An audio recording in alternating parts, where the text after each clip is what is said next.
When I started watching YouTube again around 6 years ago, I would binge The Minimal Mom because I actually strive to be a minimalist.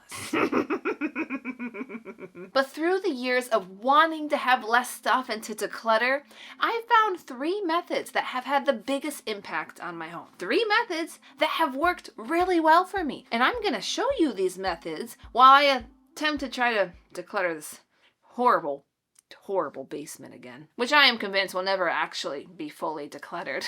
Is there really any hope left for me? Probably not. Let's do this. Okay, I want to start with one of my favorites, the poop rule. If this item were covered in poop, would I take the time to clean it so that I could keep it? Absolutely freaking not. There is no world that I would ever clean poop out of this. Now, I know this method may seem a little extreme, but anyone who's ever had a newborn will understand this. Sometimes they have so much poop that it goes out of their diapers and up their back, up to their neck, touching their hair. So when I would take off their onesie and it would just be covered, once pink, now yellow. There was no way, or nobody who was gonna get me to wash that. That was going in the garbage. But certain things that matter, getting my kids to clean, that matters. 100% we get poop in this. I am cleaning it from top to bottom. What do you guys think of my outfit? Part of me feels like, I'm hip, I'm cool, I'm a part of the moms. I hang out with the moms. Brunch much? Although if you ask my husband, he just says I look like a bunny rabbit. I'd clean poop out of this outfit. So this painting's been in my basement for 2 years. I painted it with my brother, but guess what it's doing? It's sitting in a basement because I'm never gonna put it up again. I just won't. So if this got poop on it, I don't think I'd clean it. Because why would I clean it just to stuff it back in the basement? Well, I guess depending on where the poop landed, I could probably make it into like another tree or something. Okay, that's disgusting. I'm so sorry. This camera is broken. Do we clean poop off of broken things that can't be fixed? I don't think so. See ya. This is my shoe from when I broke my pinky. Yeah, I'm not cleaning poop out of that. Ugh. Kind of smells like poop already. I mean, there are so many things that I just wouldn't clean poop out of. And it really gives you a perspective of like what's worth it that you have. I mean, if you're not willing to clean poop out of it, couldn't be that valuable, right? So this has definitely made one of the biggest impacts on me when I declutter because I think about it all the time. It's memorable. Poop has always been a part of my life with kids, with cats, with...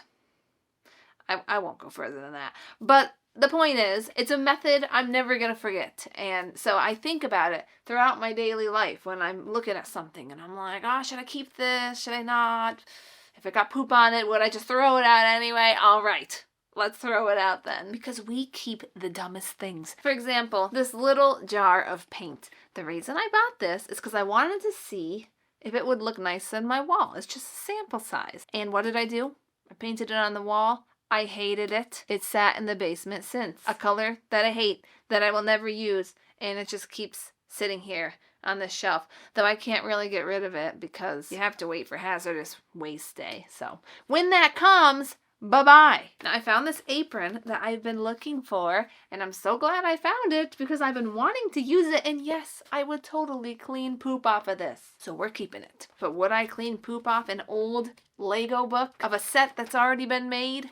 No. I would just look it up online. Okay, let's move on to the next method, which has been making an impact on my life for the last 3 years. It's one of my favorites. It's called the 20/20 rule, created by the Minimalists. And I love this one because I think about it all the time when I'm decluttering. So basically, if you're feeling unsure, you don't know if you want to keep something or not, you're on the fence, then ask yourself this question. Can I replace this for under $20 in under 20 minutes? If the answer is yes, get rid of it. Now that was just an example. I'm keeping this book. This, on the other hand, has been missing its pen for a year. I have no idea where it is. It could be in the house. It could be an event. It could be with a mouse or a fox or in a box. Who the freak knows? Point is, we can't use this without the pen very easily. So I'm going to ask myself the question, can I replace this for under $20 in under 20 minutes Absolutely, I'm pretty sure this was under $5. All right, the Lowe's toolbox. Been in my basement for a couple years. And the thing is we're not handy people. Like, if anything breaks in this house, no one's fixing it unless we get on the phone with a contractor, because it's not gonna be us. We did take the hammer out of it. It came with a cute little hammer. But here's the thing. We got it for free.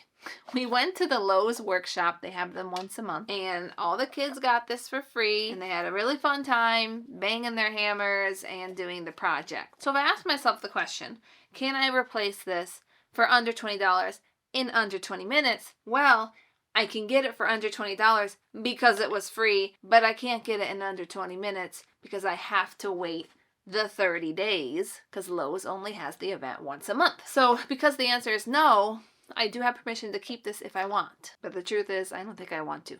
So I'm getting rid of it. Car baby mirror. Don't have a baby anymore. Not planning on having a baby again. Could I replace it in under 20 minutes for under $20? Yes, I could. See ya. So my sweet 7-year-old son brought home these photo frames, and I said, where did you get those? And he's like, in the recyclables. Can you believe they were going to throw them out? Yes. Yes, I can believe that. He doesn't even want him in his room, you know, and I don't want it in my room either. So if nobody wants it in their rooms, I'm not going to be guilted into keeping it. This is from last Easter. I can't believe I still have it. My son made a little Easter bunny, and this, well, it's actually just, he didn't make an Easter bunny, it's a Peep. This was like the Peep's bed, and the kids had to take care of it. And you could replace this for easy, just buy some Peeps and a tissue box. I'm getting rid of it. This is why I have such a hard time decluttering. Like, you guys always want me to make more of these videos. I'm not good at this, clearly. And I always feel like such a bad person when I make it. Like, I feel so guilty, and I just leave it out for the world to watch me get rid of stuff that matters to other people. Why do you guys keep asking me for this video? Just stop it. Just let me have my messy basement. Now I gotta feel guilty in front of the world because I got rid of these things. Are you happy? Now some lady named Linda is gonna leave a comment about how I'm a horrible mom. Yeah. Why are you even watching me? Just go watch the Minimal Mom or Joshua Becker. What's in the box? What could it be? Do you want to come find out with me? Oh wait. Nope, just kidding. It's labeled. Okay, I'm gonna move on to the next method because I think it's time to tell you about my favorite method. Minimal Mom's Time Will Tell bin. This was created by Dawn from the Minimal Mom. I actually started this 5 years ago when she used to call it a quarantine bin, but she changed the name for obvious reasons. Nobody ever wants to think about quarantine times again. That was horrible. So she describes it as a temporary holding zone for items you're not sure about keeping or letting go. So it kind of like gives you permission to delay a firm decision. Because there's all these things in our kitchen where we're like, I don't know, do I need 20 mugs? Would 10 be okay? Well, what if I have company? So this kind of allows us to say, well, let me put 10 mugs downstairs, keep 10 upstairs, and then time will tell, right? After a while, you'll notice what you're pulling out and what you're not. So this is actually perfect timing because I haven't gone through that bin in like 6 months. Let's figure out what can stay and what can go. What can stay? All right, these bowls definitely can go. I put this water bottle down here because I can't stand it. These are hard for me to get rid of because, like, what if I have little kids over? I don't know. That one's hard for me. Oh, there's my pizza pan. Now this cup I actually just put down here, but I don't like it because you can't microwave it. But Jordan likes it, so I'm stuck keeping it. Oh, there we go. Yes, I'm gonna get rid of these. If it goes, there could be trouble. But if it stays, there could be double. You just gotta let me know. Jordan's been looking for this cup. I gotta bring this back up. See? Time will tell. Do we need a slotted spoon? And this bowl could be helpful too because the other one I accidentally melted. Don't keep plastic bowls on the oven. See, I told you, I'm not good at decluttering. I'm not good at this. I would really like it if you, the viewer, would be impressed by the amount of stuff I'm getting rid of from my Time Will Tell bin. Because while this is my favorite decluttering method, I still am very bad at decluttering. But on the bright side, I got rid of all plastic items. Look at me, this eco-friendly lady here. I will end this video by saying you need to declutter right now and do a better job than me. Try out these 3 methods. I think they're great. And you know what? I do have potential, because if you watch this video right here, you'll see that I have the ability to get rid of 500 things in 5 hours. Yeah, don't believe me? Check it out. You'll see it.